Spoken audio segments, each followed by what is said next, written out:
Hello বন্ধুরা, ঘুম থেকে উঠতে দেরি হয়ে গেলে মাত্র 5 মিনিটে কোনো রকম মাখাবেলার ঝামেলা ছাড়াই একদম নরম তুলতুলে পুর ভরা এই ব্রেকফাস্টটি বানিয়ে দেখতে পারেন। খেতে ভীষণ ভালো হয় আর এটা বাচ্চা থেকে বড় সবারই ভীষণ পছন্দ হবে। তার জন্য দেখুন একটা বাটির মধ্যে নিয়ে নিচ্ছি আমি 1 বাটি বা 1 কাপ মতো ময়দা। এর মধ্যে দিয়ে দিলাম সামান্য একটু নুন। এখানে আপনারা ময়দার পরিবর্তে আটা দিয়েও করতে পারেন বা সুজি দিয়েও করতে পারেন। সুজিতে করলে সুজিটা একটু ভিজিয়ে রেখে তারপরে মিক্সিতে একটু বেটে নেবেন। আর এদিকে দেখুন অল্প অল্প জল দিয়ে সুন্দর একটা ব্যাটার তৈরি করে নিতে হবে। তবে জল একদম অল্প অল্প দিয়ে এটা মেশাবেন। একবারে বেশি জল দিয়ে মেশাতে গেলে এটা ভালোভাবে মিশবে না আর ভেতরে দানা দানা থেকে যাবে। তাই এর মধ্যে কোনো রকম দানা দানা যেন না থাকে, একটা স্মুথ ব্যাটার তৈরি করে নিতে হবে। দেখুন এখানে আমি 1 বাটি ময়দার জন্য 1 বাটি জল দিয়ে দিলাম। এবার এটা খুব ভালো করে ফেটিয়ে নিতে হবে। ফেটিয়ে নেওয়ার পর দেখুন ঠিক ব্যাটারটা ঠিক এরকম হবে, খুব বেশি ঘন নয় আবার খুব বেশি পাতলাও নয়, একদম ঝটপট তৈরি হয়ে যায় এই টিফিনটি। এদিকে দেখুন একটা গ্যাসে ফ্রাই প্যান বসিয়েছি, ফ্রাই প্যানে দিয়ে দিলাম 1/2 চামচের থেকেও কম সাদা তেল। তেলটা ভালোভাবে চারিদিকটা লাগিয়ে নেওয়ার পর ফ্রাই প্যানটা যখন গরম হয়ে যাবে তখন গ্যাসের আঁচ একদম লোতে রাখতে হবে। লোতে রেখে এর মধ্যে আমি 1 থেকে 2 হাতা ব্যাটার দিয়ে দিচ্ছি। ব্যাটারটা দিয়ে গোল করে নেব।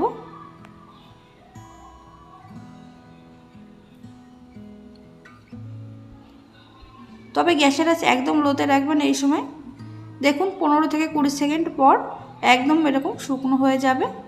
তারপরে এটা আমি উল্টে দেব।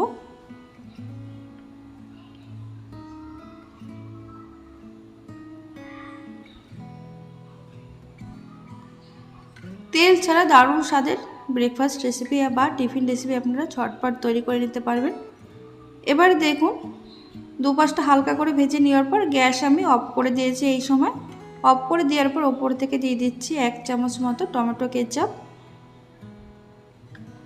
টমেটো কেচাপটা চারিদিকটা খুব ভালো করে লাগিয়ে নেওয়ার পর এবার পুরের জন্য দিয়ে দিচ্ছি দেখুন অর্ধেকটা সিদ্ধ করে রাখা আলুটা আমি আগেই সিদ্ধ করে নিয়েছিলাম। আলু আর ডিম এইখানে আমি পুর হিসেবে ব্যবহার করব। তাই আলু আর ডিম আগের থেকে যদি সিদ্ধ করে রাখা হয় তাহলে একদম ঝটপট তৈরি হয়ে যায়। দেখুন অর্ধেকটা আলু দেওয়ার পর ওপর থেকে দিয়ে দিচ্ছি সিদ্ধ করে রাখা ডিম এরকম গ্রেট করে। এবার ওপর থেকে দিয়ে দিচ্ছি সামান্য পরিমাণে নুন, 1 চিমটি নুন দিয়ে দিলাম। তারপরে দিয়ে দেব সামান্য পরিমাণে গোলমরিচ গুঁড়ো, দিয়ে দিচ্ছি এর মধ্যে সামান্য কাঁচা পেঁয়াজ, তারপরে দিয়ে দেব সামান্য পরিমাণে ধনেপাতা কুচি আর দিয়ে দেব চিলি ফ্লেক্স। আপনাদের হাতের কাছে যদি চিজ থাকে মোজরেলা চিজ তাহলে আপনারা উপর থেকে একটু চিজ দিয়ে দিতে পারেন, এতে করে খেতে আরও বেশি ভালো হবে। দেখুন পুরটা আগে থেকে বানানোর ঝামেলা ছাড়াই এরকম ঝটপট তৈরি করে নিতে পারবেন। দেখুন এদিকে পুরটা চারিদিকটা এরকম লাগিয়ে দেওয়ার পর এবার এটাকে ভাঁজ করে দেব। ভাঁজ করে হালকা একটু চেপে চেপে দিতে হবে। তারপর আমি গ্যাস এবার অন করে দিচ্ছি। গ্যাস অন করে গ্যাসের আঁচ একদম লো টু মিডিয়ামে রাখতে হবে। তারপরে এর মধ্যে দিয়ে দিচ্ছি আমি বাটার। আমি এখানে বাটার দিচ্ছি, আপনারা চাইলে সাদা তেল অথবা ঘিও দিতে পারেন।